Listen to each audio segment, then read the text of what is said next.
Mapagpalang araw po sa inyong lahat. Welcome po muli sa ating programang Ating Pag-aralan.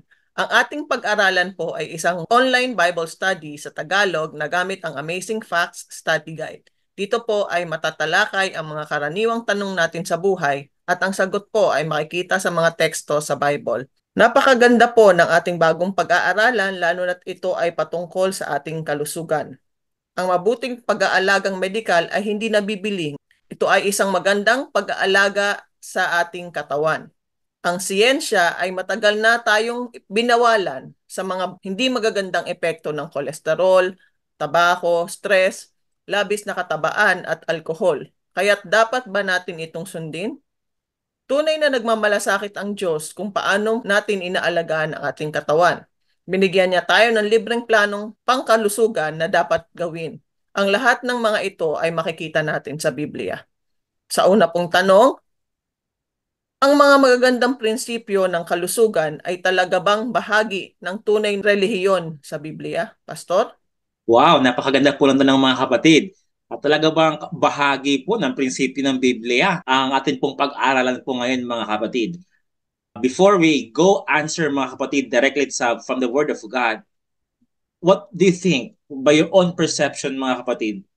Okay? Kayo po na nakikinig po ngayon, if setting aside the Bible, nais niyo po ba na kayo po mismo magkaroon po ng magandang kalusugan or yung malayo sa anumang sakit? Of course, mga kapatid, wala po siguro isang magulang or isang taong nagmamahal sa kanyang kapwa na nais niya po na may sakit or talagang hindi na po makagalaw dahil po sa napakarami pong karamdaman. Same with our God. You know what mga kapatid? The reason why God loves us so much is beyond imagination po mga kapatid. Yes, the answer po is yes. Ito po yung prinsipyo po sa Biblia at nais ko pong basahin sa inyo mga kapatid sa aklat po ng John.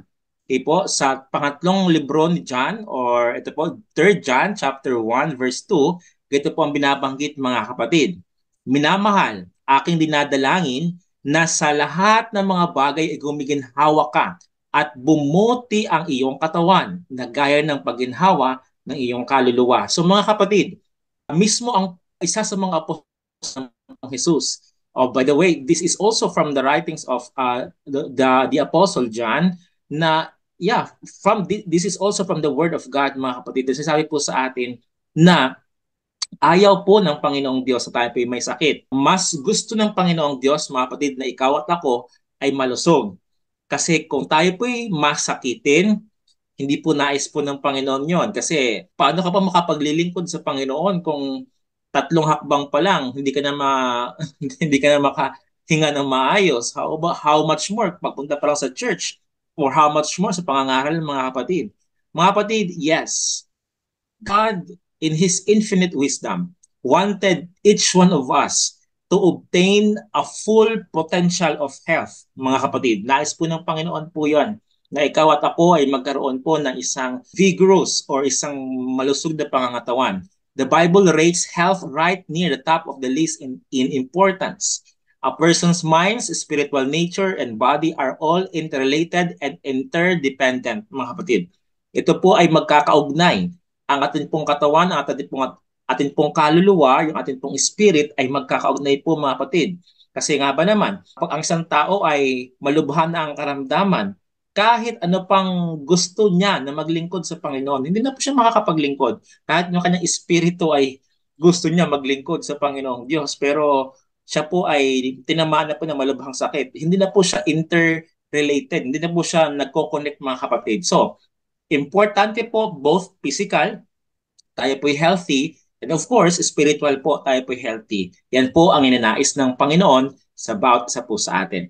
Salamat po, Pastor. Sa ikalimang tanong, anong mga bagay ang partikular na binanggit ng Diyos bilang marumi at ipinagbabawal? Pastor? Okay po, ano po ba mga kapatid? Since pinahintulutan po ng Panginoon ang pagkain po ng karne, because kailan po nagsimula mga kapatid ang pagkain ng karne? Noon pong after ng baha. Bakit? Of course, logically speaking, noon po nagkaroon ng worldwide flood, lahat po ng pananim, punong kahoy, halaman, etc., etc., namatay dahil po sa malawakang baha. So, Mga kapatid, sa aklat ng Genesis chapter 7, chapter 6 and chapter 7 and chapter 8, minention po ng Panginoon doon na meron pong clean animals. In fact, kung ang hindi malinis na hayop ay by two or by pairs, yun naman pong malinis na hayop mga kapatid, sila po'y by seven. The book of Leviticus chapter 11 is so specific on this mga kapatid. To summarize, number one, sa mga hayop sa lupa, biyak ang koko at ngumunguya. Okay? Yun po yung equation mga kapatid. Number two, sa tubig naman, may kaliskis at may palikpik. Number three, sa mga ibon naman, hindi mandaragit. Ngunit yung mga ibon na kumakain lang po ng grains. Okay mga kapatid? So far, yun po ang mga hayop po na na-mention or meron pong criteria na pwede po natin kainin. And again, right after the flood, pinahintulutan na po ng Panginoon na kumain po ng ganon. Salamat po, Pastor. Kung ang isang tao ay mahilig kumain ng baboy, mapaparusahan ba talaga siya sa ikalawang pagdating ni Jesus? Pastor? Alam niyo mga kapatid, specific po talaga mention po ng Biblia. Every time na ako po nagbabanggit po mga kapatid or nagbibigay ng Bible study po, alam niyo po akin po minimension po ang verse na ito. Kasi po very very specific po ang mention po ni Isaiah. Dito po sa aklat ng Isaiah chapter 66 verse 15 to 17. Dito po binabanggit mga kapatid. Specific po ang baboy na minention po doon. Ito po ang pagkakasabi.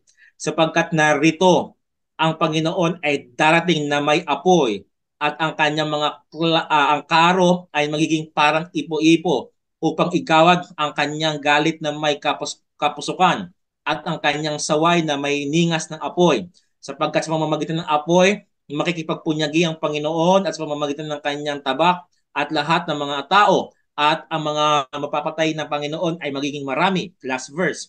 Silang nangagpapakabanal at nangagpapakalinis na nagsisiparoon sa mga halamanan sa likuran ng isang sa gitna na nagsisikain ng laman ng baboy at ng kasuklam-suklam at ng daga. Sila'y darating sa isang wakas na magkakasama, sabi ng Panginoong Diyos. Mga kapatid, mga kaibigan, sorry to hurt you with this word. If you are eating pork, the Lord will really give you a specific punishment sapagkat ito po yung minention po ng Biblia mga kapatid. Napaka-shocking po talaga mga minamahal na mga kapatid na ang pagkain po ng swine or ng baboy, ng pork, sa pangalan-pangalan mga kapatid baboy. Ibig sabihin po, hindi po talaga siya kaaya-aya pong madumi po talaga siya. Di ba? Pag may taong yung so messy, masyado mga kapatid, ang baboy mo naman.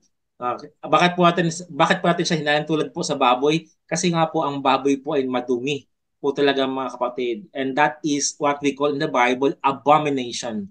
Mga kapatid, abomination po talaga ang baboy.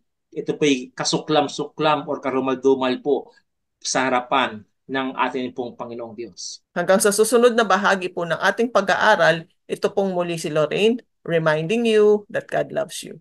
Bye-bye!